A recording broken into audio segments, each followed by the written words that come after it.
أعوذ بالله من الشيطان الرجيم. بسم الله الرحمن الرحيم. إياك نعبد وإياك نستعين.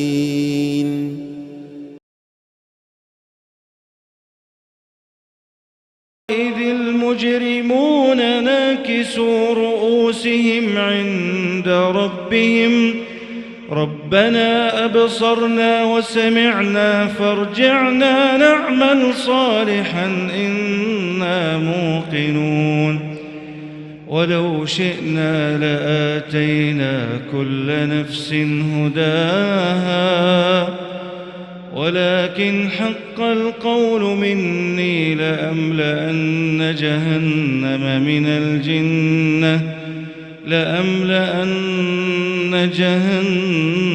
من الجنة والناس أجمعين فذوقوا بما نسيتم لقاء يومكم هذا إنا نسيناكم وذوقوا عذاب الخلد بما كنتم تعملون إنما يؤمن بآياتنا الذين إذا ذكروا بها خروا سجدا وسبحوا بحمد ربهم وهم لا يستكبرون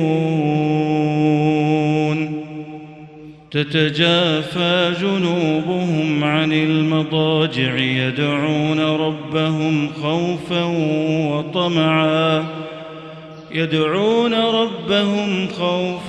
وطمعا ومما رزقناهم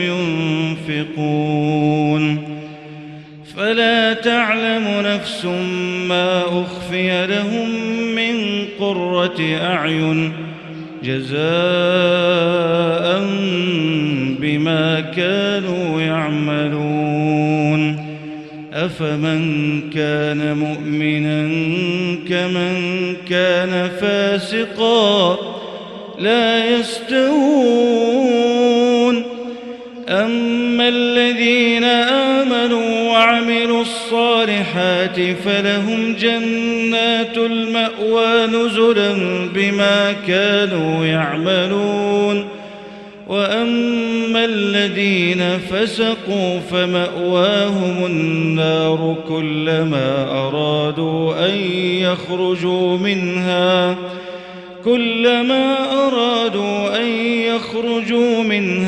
أعيدوا فيها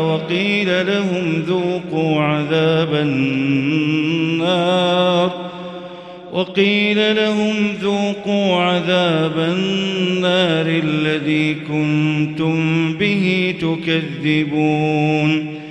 ولنذيقنهم من العذاب الأدنى دون العذاب الأكبر لعلهم يرجعون ومن أظلم ممن ذكر بآيات ربه ثم أعرض عنها إنا من المجرمين منتقمون ولقد آتينا موسى الكتاب فلا تكن في مرية من لقائه وجعلناه هدى لبني إسرائيل وجعلنا منهم أئمة يهدون بأمرنا لما صبروا وكانوا بآياتنا يوقنون إن ربك هو يفصل بينهم يوم القيامة فيما كانوا فيه يختلفون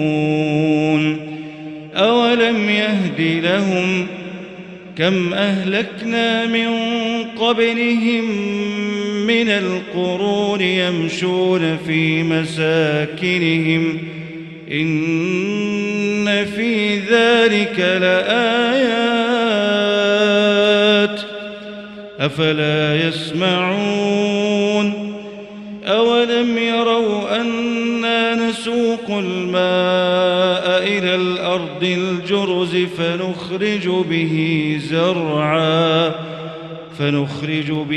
زرعا تأكل منه أنعامهم وأنفسهم أفلا يبصرون ويقولون متى هذا الفتح إن كنتم صادقين قل يوم الفتح لا ينفع الذين كفروا إيمانهم